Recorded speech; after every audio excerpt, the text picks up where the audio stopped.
Okey, Assalamualaikum warahmatullahi wabarakatuh. Malam ini kita bersiaran untuk membincangkan beberapa isu-isu semasa. Jadi, rakan-rakan yang sudah bersedia pada hari ini, bolehlah kita mulakan dengan sesi soal jawab. Kalau ada sebarang persoalan daripada mereka-mereka yang berada di rumah, boleh terus masuk dalam ruangan komen. Saudara Fadli akan membacakan soalan-soalan daripada netizen daripada ruangan komen bersama dengan saudara Faris, insya-Allah. Tengok. Okey, sila. Assalamualaikum, Dok. Waalaikumsalam. Okey, menurut kenyataan Datuk Seri Ismail Sabri Yaakob hari ini, dia mengatakan bahawa Barisan Nasional dan Perikatan Nasional sudah mencapai kata sepakat untuk tidak bertanding di kursi sama ada dalam pilihan raya umum PRU15 akan datang. Ini bagi mengelakkan pertumbungan tiga penjuru.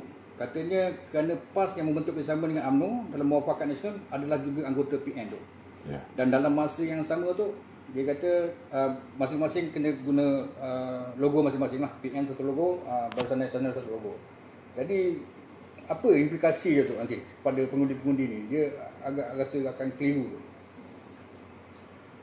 Pertama sekali, kalau misalnya benar bahawa UMNO akan menyerahkan kerusi-kerusi yang UMNO tandingi pada pilihan raya umum yang ke-14 kepada pihak bersatu, maka saya nampak inilah bakal menjadi kemusnahan kepada UMNO. Dan UMNO selepas ini akan ditempatkan di Muzium Negara sebagai sebuah satu parti politik yang bakal ataupun yang pernah menjadi parti pemerintah selama 61 tahun, kurang cemerlang pada tahun 2014, bertanding 122 kerusi tetapi memenangi lebih kurang 48% daripada jumlah kerusi yang ditandingi, iaitu pada 2014 memenangi 54 kursi daripada 122.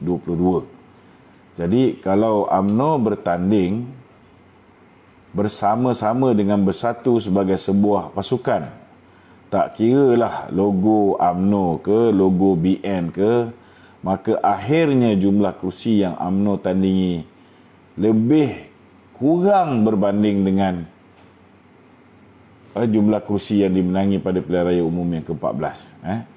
Saya menjangkakan daripada 122 kursi yang UMNO bertanding, 30 terpaksa diberi kepada PAS, 40 mungkin akan diberikan kepada Bersatu, dan hanya tinggal 52.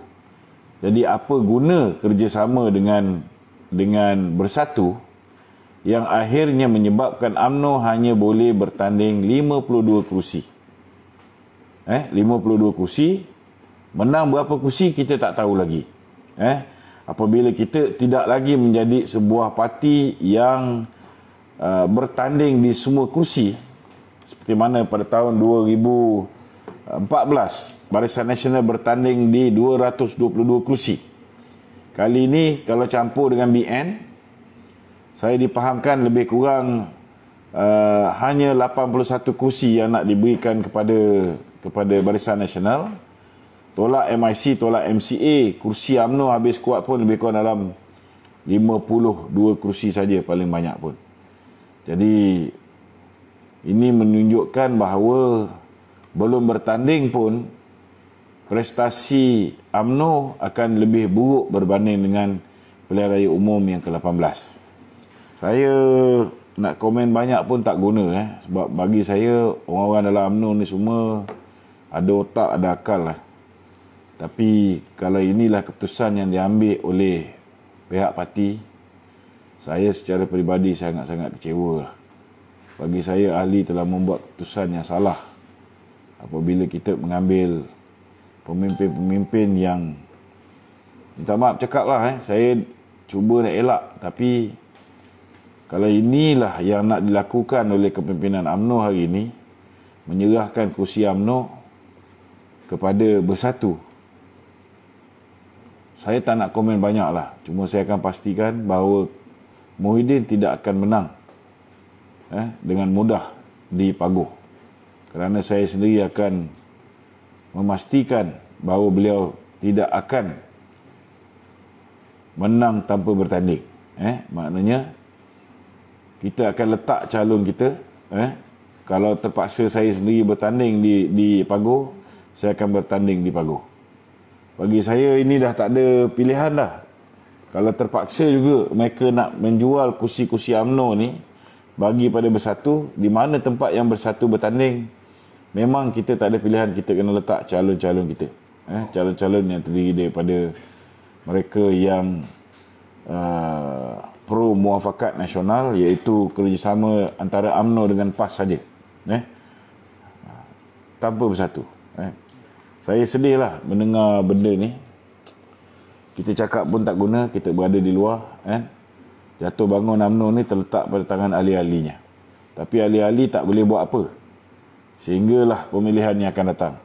Tapi pemilihan yang akan datang pun sudah tak boleh buat apa. Sebab apa? Sebab pilihan raya akan berlaku sebelum pemilihan. Pemilihan pada tahun depan pun sudah pasti tidak akan berlaku.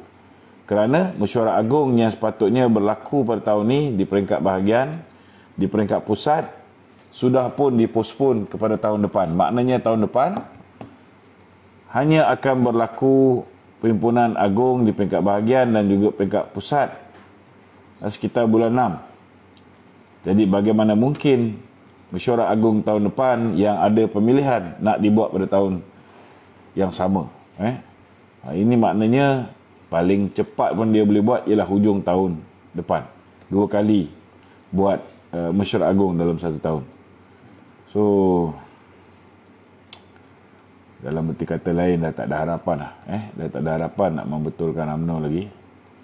So terpulanglah, kalau dia orang ni nak hancurkan UMNO, buatlah apa yang patut. Ahli pun nampak macam tak ada nak bangkit kan. Semua macam gembira je jadi baruah kepada Bersatu ni kan. So there's nothing much that I can say lah.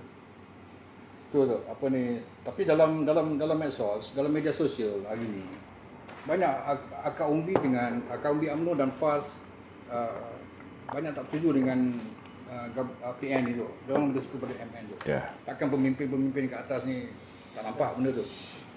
Kalau ahli tak suka, ahli boleh buat apa? Ahli berani buat perhimpunan menentang. Ahli berani untuk membantah. Setakat bantah media sosial tak jadi apa. So akhirnya keputusan jatuh bangun parti ni terletak di atas tangan Presiden Parti. Kalau Presiden Parti masih lagi nak bawa kita ke gaung, kita tak boleh cakap apa. Jadi, saya secara peribadi, setelah mendengar kenyataan daripada Naib Presiden UMNO ni, saya dah tidak yakin dengan UMNO lah. Saya tak nampak UMNO ni boleh lagi membela nasib rakyat. Kalau masih lagi nak jadi lembu cucuk hidung kepada Bersatu, tak dia apa motif sebenarnya tu pemimpin ni? Dia tak ada motif apa-apa. Apa yang dia nak? Masalahnya kita tidak ada kepimpinan yang berani untuk berhadapan dengan pilihan raya secara bersendirian. Itu je. Kalau aku cakap lebih kan nanti orang marah. Betul tak? Sabar tak? Sabar.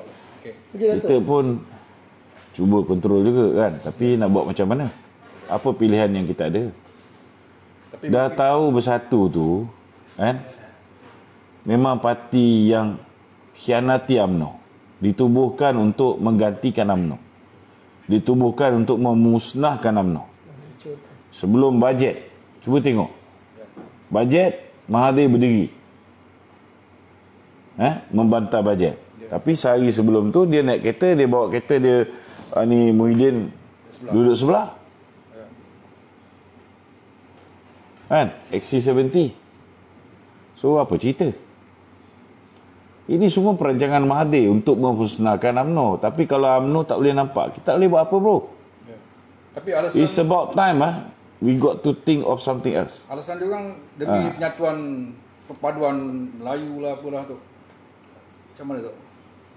Alasan tu boleh pakai, tak boleh pakai tu? Soalan ni agak bodoh untuk aku jawab lah. Minta maaf cakap lah. Hati ni menyirap. Kita boleh tenang, tapi tenang ada batasnya. Kalau dah tahu ni perancangan yang nak melingkupkan parti, kita nak cakap apa lagi? Takkan tak boleh nampak dengan apa yang Muhyiddin buat pada kita ni. Kita masih lagi nak bekerjasama. Apa benda ni? Apa tujuan dia? Ingat kes-kes boleh lepas? No way. No way. Tujuan dan matlamat dia ialah pecah belahkan kita. Pecah belahkan kita dengan PAS. Dah hampir berjaya. Hanya 3-4 orang PAS dia jaga. Macam Taqiyuddin At-Takiri dengan apa ni, Syamsuri, hancur hubungan UMNO dengan PAS. Lepas tu dia jaga pula orang macam Anwar Musa, Isyamuddin. So apa nak jadi dengan UMNO? Ali tak bantah ke?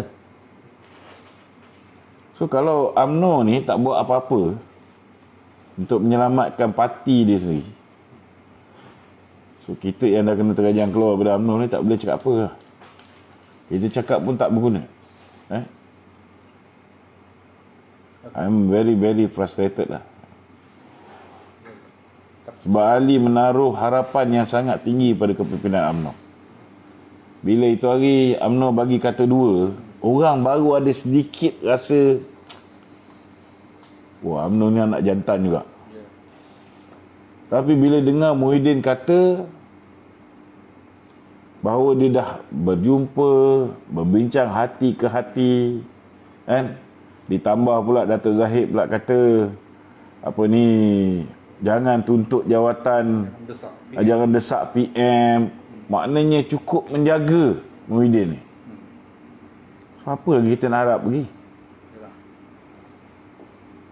Ahli kat bawah ni celik, bijaksana macam mana pun tak berguna kalau kepimpinan yang di peringkat atas ni tak boleh. Saya tak tahu nak bayangkan apa benda yang dia orang fikir, kan? Cakap pun tak guna, bro. Jadi Datuk, dalam orang kata perkembangan yang macam ni tu, rasa-rasa Datuk lepas bajet ni, isu KWSP moratorium ni, Datuk rasa macam mana, terlingkup ke?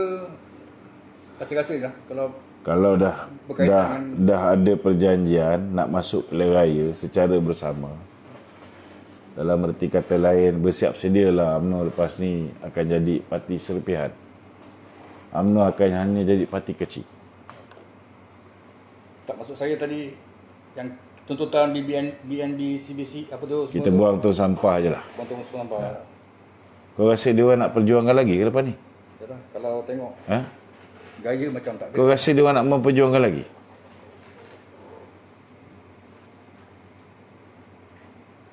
Kalau dia dah ikat perjanjian dah untuk masuk pilihan raya secara bersama, sebarang tindakan mempertikaikan tentang KWSP yang dikata nak bagi kepada semua 8.2 juta orang, hakikat dia tak sampai separuh yang akan cukup syarat untuk mengeluarkan duit RM10,000 maksimum daripada KWSP.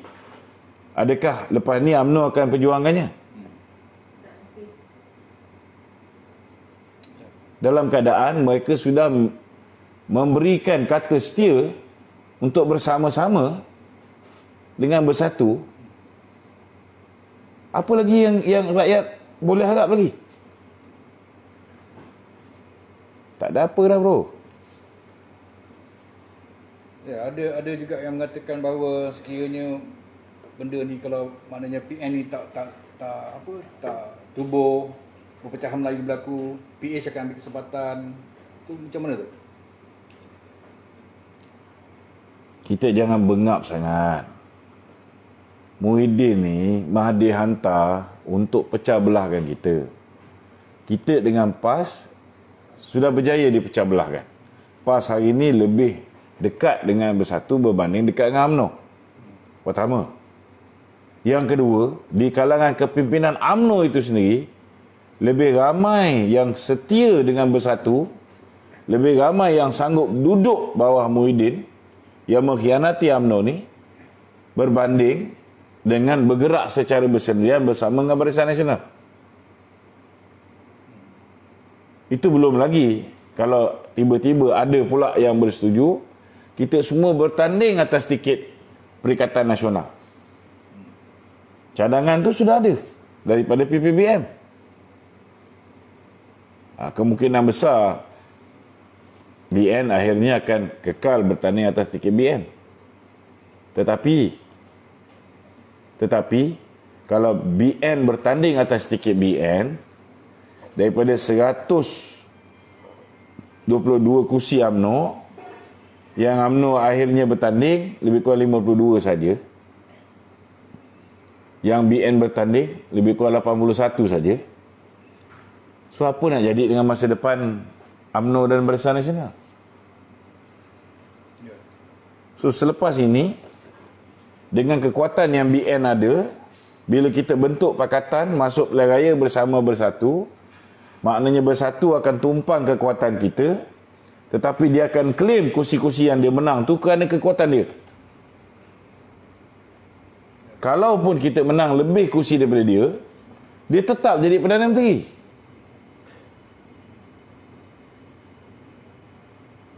Kalau sekarang dengan 13 kursi pun dia begitu kuat, boleh membuli kita, boleh tekan kita, boleh aniaya pemimpin-pemimpin kita, menggunakan mahkamah, menggunakan lembaga hasil dalam negeri.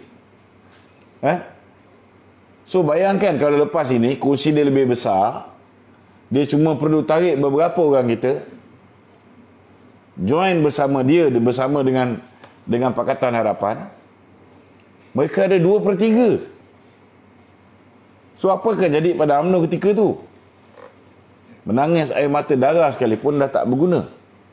Hari ni kita boleh bercakap lagi, tapi kalau dah cakap banyak kali pun masih tak faham bahasa, akhirnya punggung Muhyiddin juga yang dicari. Kita orang bawah ni tak boleh buat apa. Melainkan kita buat satu barisan kita sendiri, mana tempat yang UMNO gadaikan kepada Bersatu, di situ kita letak calon-calon kita. Tak payah pening kepala lah sekarang ni. Kita pun dah hantar borang mohon nak masuk UMNO balik, dah 6 kali tulis surat, satu pun tak berjawab. Dia anggap kita macam kucing kurap. Sedangkan orang yang khianat pada parti tu, dia boleh hulur tangan persahabatan, dia orang aniaya bekas presiden, dia orang aniaya presiden, dia orang aniaya beberapa orang MT, pun kita masih sayang kat dia, tak boleh lepaskan dah kapan abah engkau ni. So what else can you expect from this party?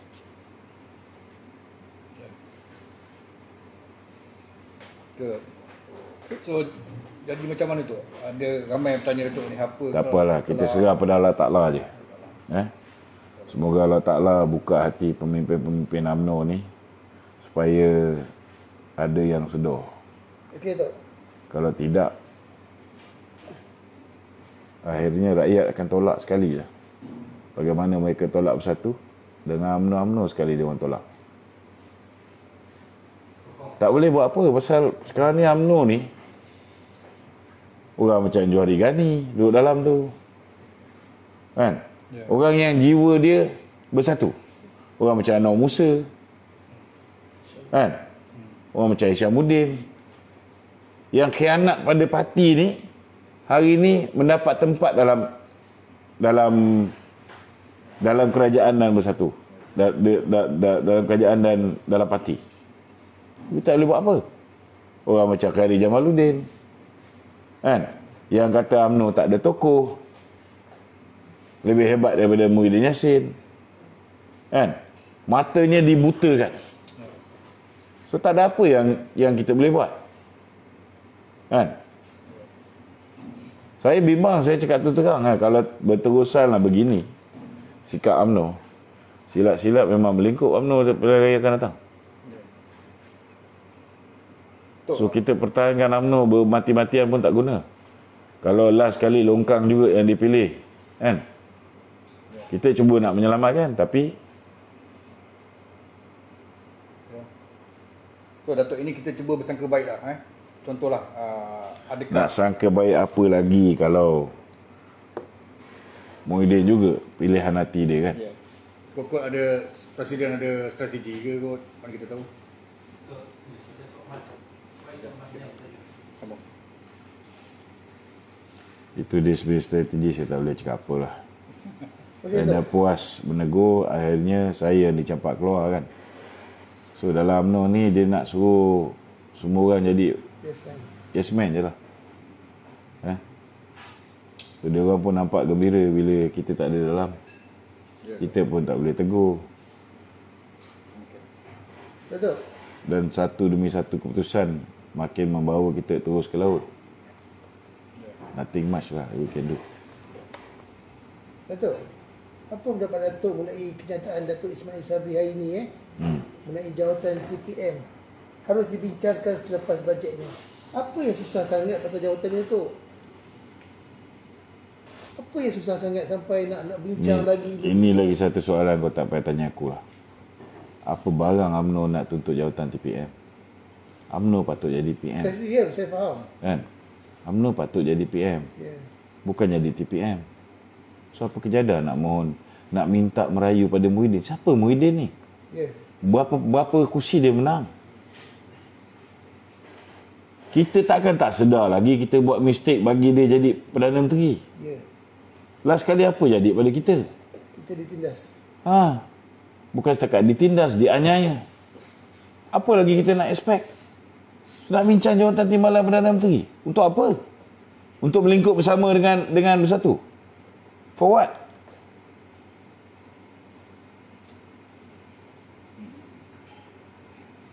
Mengarut kan semua. Ya, Datuk, saya ada soalan. Ya. So, soalan saya berkenaan dengan timbalan Presiden UMNO kita, iaitu Tok Mat. Okey. Saya lihat beliau ni agak kekal senyap dalam isu-isu semasa sekarang. Saya rasa ramai pemuda-pemuda UMNO yang sebenarnya mengharapkan Tok Mat bersuara lantang untuk menaikkan semangat generasi muda. Apakah pendapat Datuk?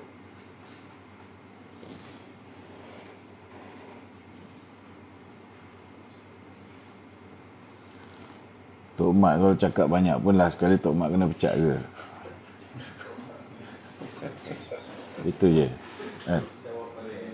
Kau beritahu aku kalau Tok Mat kena pecat, siapa boleh bertahan dengan Tok Mat? Tak ada satu. Aku bantah tak ada orang bertahan dengan aku. Adalah 2-3 orang ahli MT yang support. Tak boleh buat apa bro. Kalau dah hampir sebahagian besar tu mendakap Muhyiddin ni, tak boleh lepas Muhyiddin. Lebih rela bersama dengan Muhyiddin. Lebih rela terus semata-mata nak kekal duduk dalam kerajaan.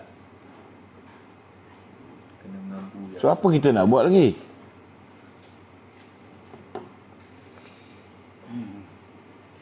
Cakap banyak pun tak guna bro. Wasting time. Tok, ada I am telling you if there is a very strong third force,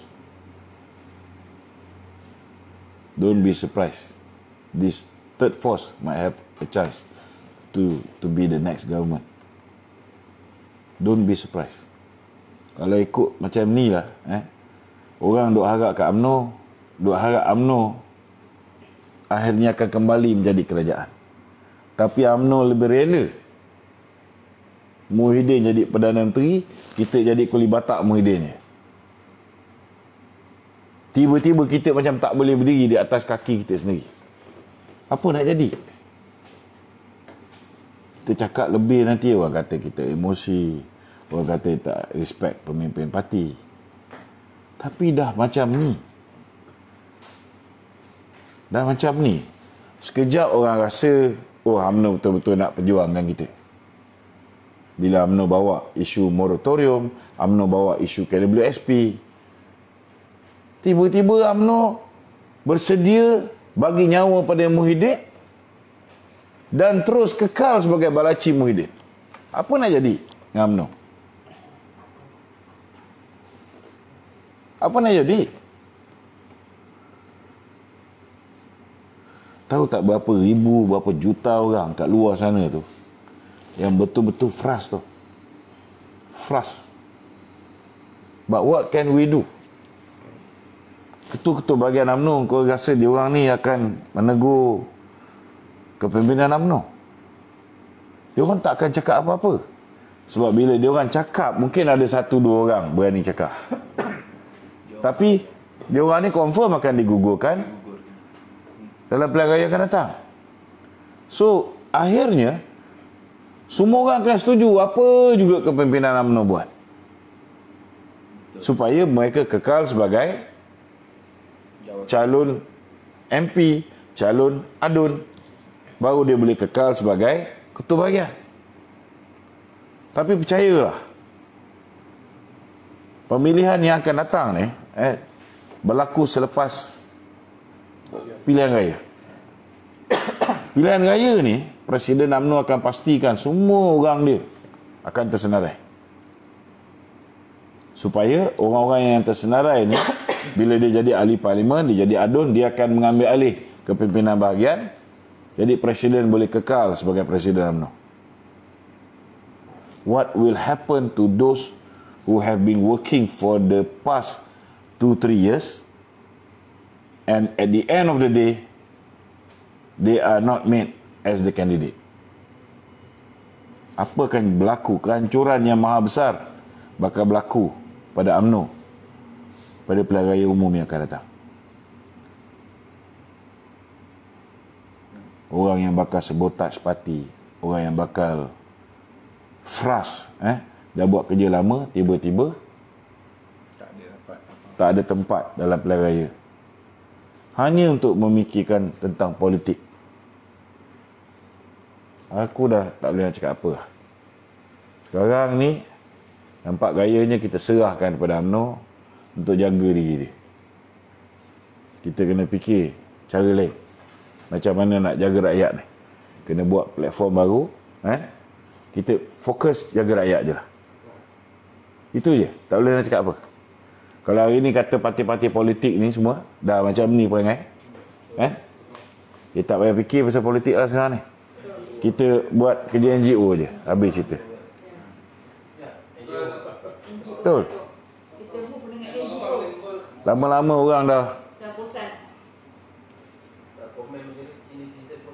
tak ada apa benda dah nak harap dengan orang politik ni. 7 pilihan raya rakyat dah bagi isyarat yang jelas dia mahu Barisan Nasional balik. Tapi kalau Barisan Nasional pendirian dia mahu terus utuh menjadi baruah kepada Muhyiddin, there's nothing else that we can do. We create another line. Finish. Betul. Apa dia? Pasal habuan ke? Pasal ada netizen komen pemimpin nama ni. Tak. Habuan apa lagi kita nak? Habuan jawatan timbalan Perdana Menteri untuk 3 bulan boleh dapat apa? Habuan jawatan menteri lagi 3 bulan je kerajaan ni. Kalau kata COVID tak lepas pun paling maksimum boleh pergi 6 bulan. So dapat apa? Tak ada. Habis kuat dia orang ni akan buat pilihan raya. Sebaik saja selepas tempoh 3 tahun supaya orang yang jadi wakil rakyat sekarang ni jadi menteri sekarang boleh dapat pencen. Lepas tu dia orang akan buat pilihan raya. Paling lambat pun lepas raya confirm pilihan raya. Dan masa tu UMNO dah jadi macam Golkar.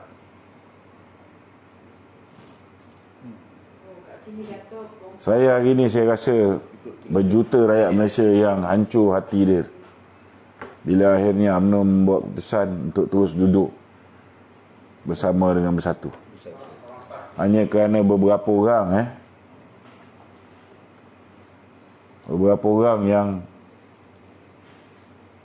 memikir tentang soal diri dia, kita dipaksa, ahli-ahli UMNO, penyokong UMNO dipaksa untuk terima hakikat bahawa UMNO akan jadi parti yang kecil menjelang pilihan raya akan datang dan hanya akan menjadi sebahagian daripada kolusi di mana Muhyiddin lah pemimpinnya, Perdana Menterinya.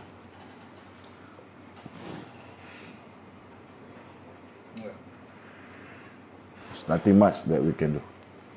Okeylah, cukuplah hari ni. Assalamualaikum warahmatullahi wabarakatuh.